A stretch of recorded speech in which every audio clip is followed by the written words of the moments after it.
Ladies and gentlemen, boys and girls, children of all ages, welcome to Robert Sports Show. I'm your host, Robert. Alright, the first show of the GCW Collective was Defy Can't Deny. From Philadelphia, Pennsylvania, home of WrestleMania 40. Penn's Landing Caters is the arena there in Philadelphia for the Collective. Defy was the first show. We had Jack Farmer, Mega Ran, and Rick Bocchini on the commentary. What a great show. Great matches. Overall, just a great way to start the WrestleMania weekend shows, the Collective. Stardom is finishing up. I'm actually still working on another screen, getting ready to start Bloodsport, so I thought I'd go ahead and run this down this card.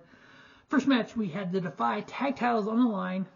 We had the tag team champions, the Bollywood Boyz, Gurv, Sihra, and Harv taking on supposed to have been Boisterous Behavior, which is Man Like DeReiss and Leon Slater. Unfortunately, due to travel issues, Leon Slater wasn't able to be there. So Man Like DeReiss teamed up with Red Pro champion Michael Oku. I could not have been, Leon Slater's great. Him and DeReiss together is a great tag team. But putting the Red Pro champion in this match, I think was a great choice. Seeing some of the matches he's had over the last year, especially at the last Red Pro show with Will Ospreay for that Red Pro title, 5-star classic there. So yeah, definitely looking forward to this match. Did not disappoint. Watching the Man Like DeReiss and Michael Oku doing stereo Boston Crabs on the Bollywood Boyz, and then the Bollywood Boyz doing stereo sharpshooters on DeReiss and Oku.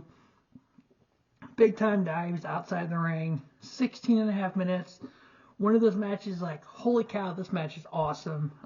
3 3/4 star with the Bollywood Boyz retaining their Defy Tag Team Champions. Now, we did find out earlier this year that Defy Wrestling and Progress have merged. So we did see a lot of Progress talent on this card, which is awesome to see. We also have Red Pro talent on this card. We also have some AEW talent. So it's just amazing to see New Japan talent, GCW talent. Just watching the talent just spread out through all these shows.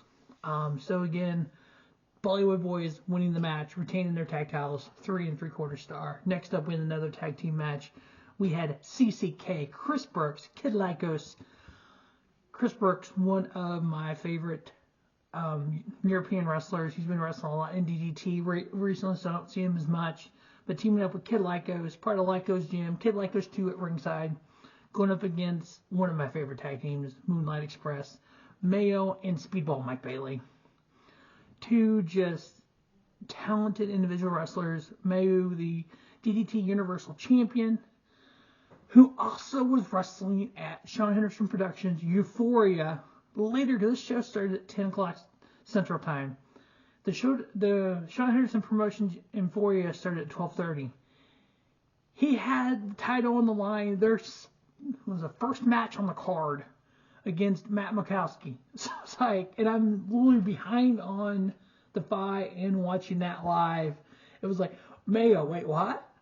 So that was awesome. That's what I love about WrestleMania weekend. You get so many stories like that. Mike Bailey is going to be on multiple shows. Cannot wait to watch all this wrestling the next 4 days. And then on Monday, do the best of the weekend. Because we got 2 great WrestleMania shows. We got a great NXT show. A great Supercard of Honor show. We got House of Glory tomorrow. We got... there's just so much. It's mind-blowing. But... so we had these 2 tag teams going at it. We had Mayo and Bailey doing freaking duo moonsaults. They also did the double knees that Speedball does, and they literally just ate canvas. It was like, oh, that looked like it hurt. Some of these camera shots, though, only negative thing I would say is when Mayo and Speedball climbed up on the turnbuckle and did the moonsault, you could see Brookes and Kid Lykos just kind of standing there. I'm like, that kind of took away from that little spot for me. But when they showed the replay, it's like boom, boom. But you saw them climbing up there, the slowness of getting up there, and then like, so it's like, kind of took away from it. But other than that, this match was as awesome as the first match. I give it 3 3/4 star with CCK getting the victory there. Next up, we did the Defy Women's title on the line, triple threat match.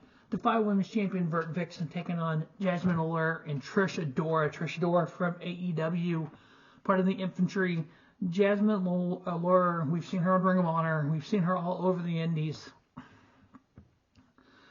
Hell of a great women's match. Vert Vixen retaining her title.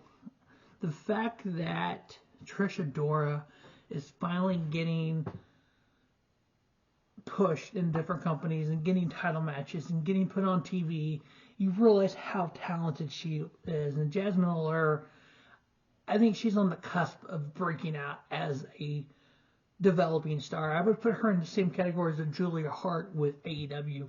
That's how talented Jazmin Allure. You put 3 talented women together, you just have wrestling. And that's what these were. 3 1/4 star. Vert Vixen retaining her tag title, her Defy Women's title. Next up, with the Defy Pacific Northwest Heavyweight title line in a BMF Battle Royal, we had Charles Crowley, Guillermo Del Mal, Munny, LJ Cleary, Luke Jacobs, Ricky Knight Jr., and Shota. Yes, this sounded like a progress show. And then we had the Defy Pacific Northwest champion, Schaff. It was a battle royal, so you had 2 come out together. Luke Jacobs and Guillermo Del Mal came out together. They just, like you would the Royal Rumble, and they just fought, and then every so often somebody else came out. We got down to the final 4, which was Schaff, Luke Jacobs, RJ, Ricky Knight Jr., RKJ, and then Guillermo Del Mar. RKJ got eliminated, so you had 3 Haas. I mean, it was a Haas fight at that point. Just Luke Jacobs, one of the most powerful guys in pro wrestling, and just good at wrestling, mat wrestling and stuff. But those 3 went at it. Big Haas fight. At the very end, Schaff eliminating Guillermo Del Mal and retaining his Pacific Northwest Championship. I give this match a 3 1/2 star. I know we see some of these guys in other shows. Can't wait for that. This is my first time I've seen Guillermo Del Mar. I can't wait to see more of him. I put him in the same kind of category as I do Oni Bandido, who I've seen a lot in GCW. Kind of that luchador that's not a typical luchador. Kind of wears the mask, but powerful and does more than just the high flying. 15 minutes, this little battle royal. Schaff retaining his title. Next up, a nice little trios triple threat match. We had CK and C4 in KC. So we had Cody Chhun and Guillermo Rosas representing C4, teaming up with KC Navarro, taking on Savager, Evan Rivers, Judas, Icarus, and Travis Williams against Team Dragon Gate, Benkei, Ho Loon, and Shun Skywalker.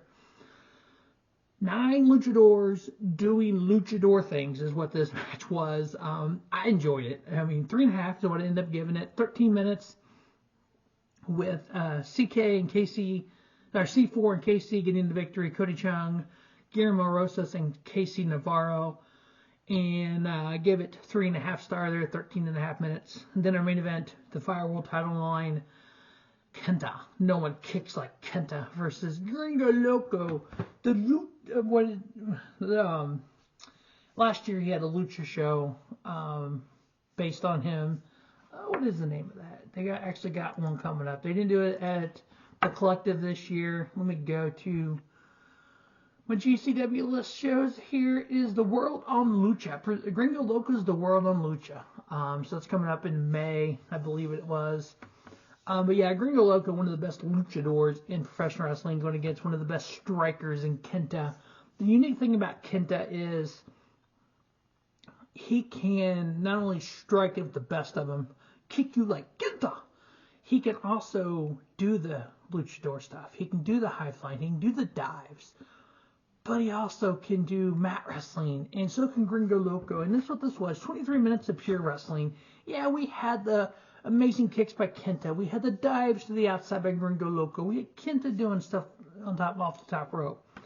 But at the end of the day, 23 minutes of just wrestling and two guys going out there and just tearing it down because they can.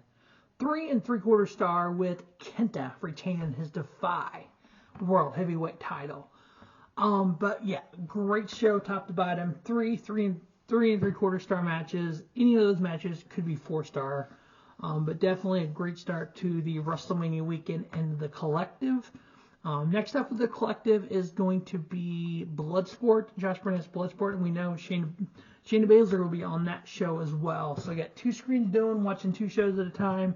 So I'm going to get to Bloodsport, and we'll get to the Stardom, American Dream 2024, and then Kingstone State. I'm watching that on another screen as well. As always, thanks for watching Robert Sports Show, and don't just have a great day. Have a spiffy day. Robert Sports Show, your YouTube leader in sports channel content. Stay tuned, Robert Sports Show. 20 wrestling shows this weekend. We're going to try to review all of them, plus one of the NASCAR previews, and then anything else that pops up in the NASCAR world. And then we also got week 2 of the UFL. So it's going to be a great weekend. As always, thanks for watching Robert Sports Show.